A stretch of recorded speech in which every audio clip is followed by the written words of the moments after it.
Hello and welcome to the KB6. My name's Glenn. Thank you for joining me here today during this breathwork series with kettlebells. We're going to go over the bent press today. So, thank you very much for joining me. If you don't know what the bent press is, please check out this link over here. There's a whole tutorial on how to do it and why you might want to start thinking about including that lift in your kettlebell programming. It's a really awesome old school strongman lift that is really making its way back into the popular programming styles, especially for kettlebell practitioners. I've really had a lot of fun with that lift over the last few months and years, including it in my program, and I've seen my overall shoulder strength increase exponentially as a result of having that awkward position in my program. That aside, let's talk for a moment about how you might breathe during the bent press. So during the bent press, there's a stage that gets it to rack, that is a clean. So you'd go through your normal breathing pattern for clean work. That is, inhale on the way in through the backswing, sharp exhale as you hit rack position.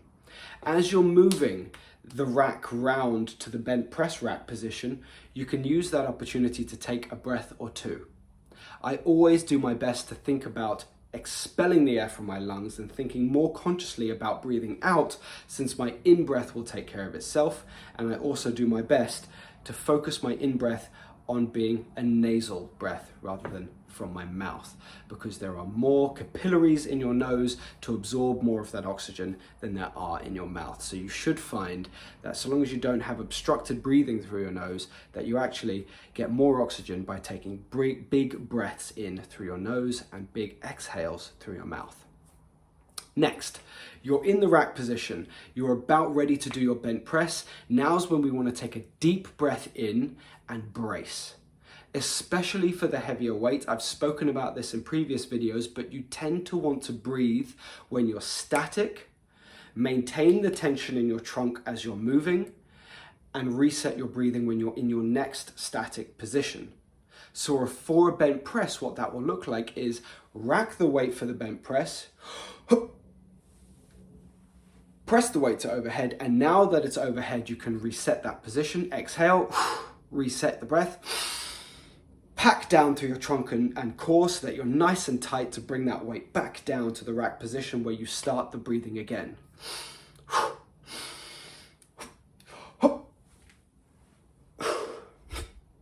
Every single time.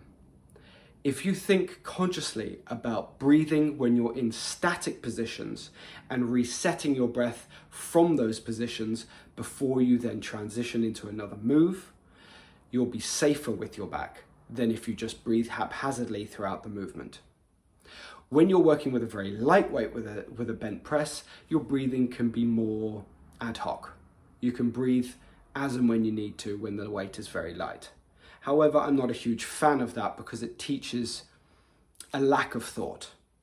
And we want to have a little bit of a thought process about how and why we breathe when we do, so that when we get to the heavier weight, there isn't an extra thought process that needs to be included to make sure that you're safe. So, breathe when you're in your static positions, just like in the previous videos in this series. Sharp inhale during the backswing, sharp exhale as you hit rack. Reset, do the same thing as you move to new rack position. Reset, do the same thing and brace through your trunk as you go through the bent press. Once it's locked out overhead, reset the breath and come back down to rack position again. I hope that's been helpful. If it has, please hit the like button, share this with someone else and help this channel grow, and I'll see you at the next video. Thank you for joining me. If you want to check out daily content on Instagram, it should be over here, the KB6 on Instagram. I'll see you there. Cheers.